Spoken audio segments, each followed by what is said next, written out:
When my ex-wife, at the 6-8 week mark, she's just like, look, I got to do this. I'm sorry. And I love you and I'll always love you. And it sucks.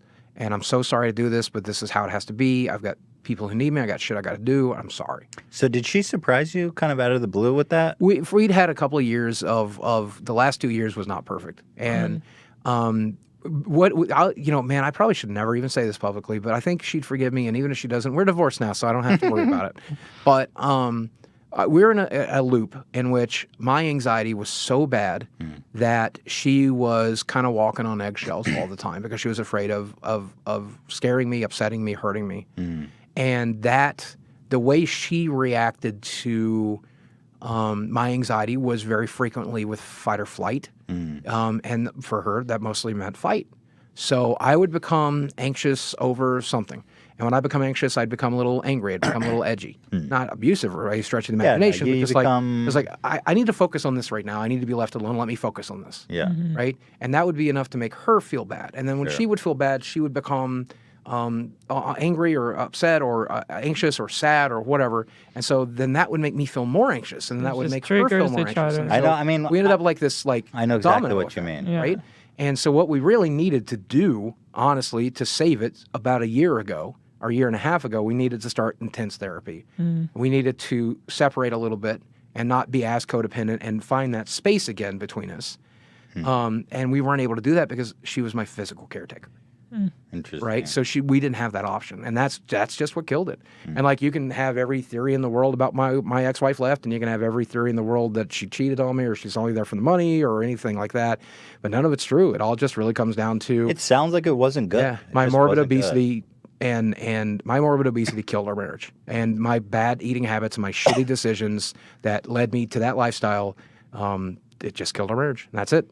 And, I could be as mad at her as I wanted to be, but, she could easily left in July when we first started talking about it before I got the surgery, leaving me to a point where I could have never got it. Yeah. But instead, she buckled down and she did her wifely duty and carried me through it. Nice. Yeah, That's that's nice. nice. You're giving her a lot of credit. And Right. I think And it's nice. and I'll be honest, when she finally had to leave, I was still recovering from surgery. That's true. And if she could have made another 3 to 6 months, that would have been great. But she couldn't. And that's fine. She made it as long as she did. And boy, that was more than I think I deserve. So I don't know. It's hard to be upset because she told me, she told me, she's like, one of these days you're going to thank me for leaving. I'm like, bullshit. You're full of shit. But about 3 months ago, I hit that point. I was like, she was right. She's happier. I'm happier. I'm recovering still. Everything's going okay. Everything's going great for her. And this was the right move. And I'm glad that she did it because all I ever really wanted at the first was for her to be happy. God, I'm getting emotional. I'm sorry. All I really wanted for her was to be happy. And I'm like, if you need to go, then go. I'm not going to fight you on it. Let me cut you a nice big check. You just go and take care of your life, and that's fine.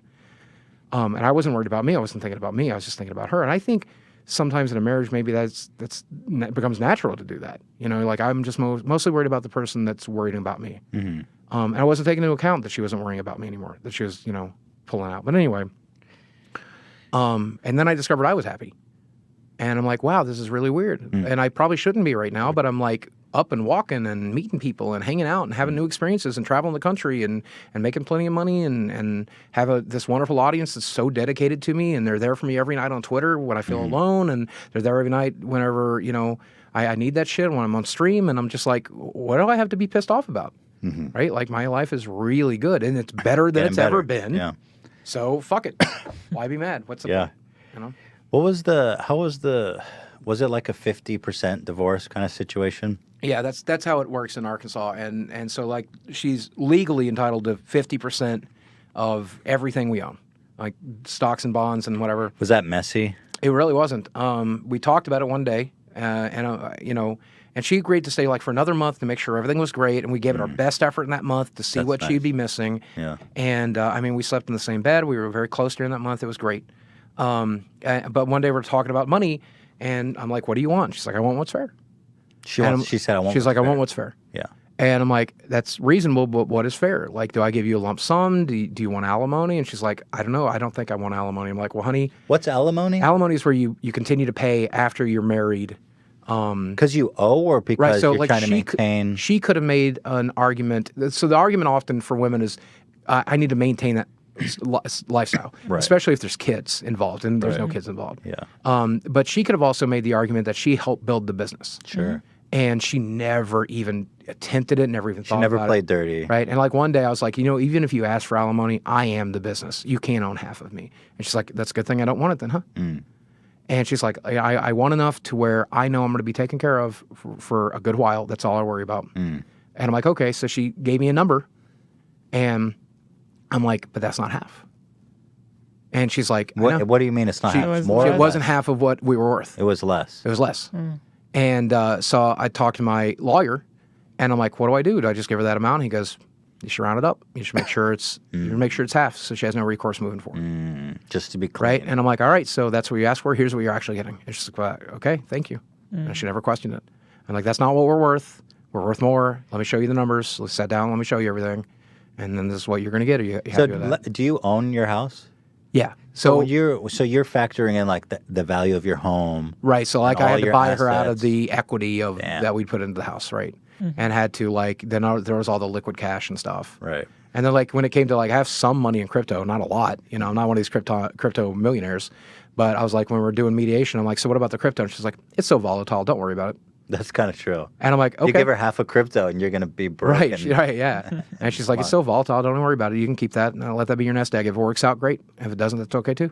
Sounds like she was a real She really was, man. Like, real sport about and it. that's the worst part about it. She said something once.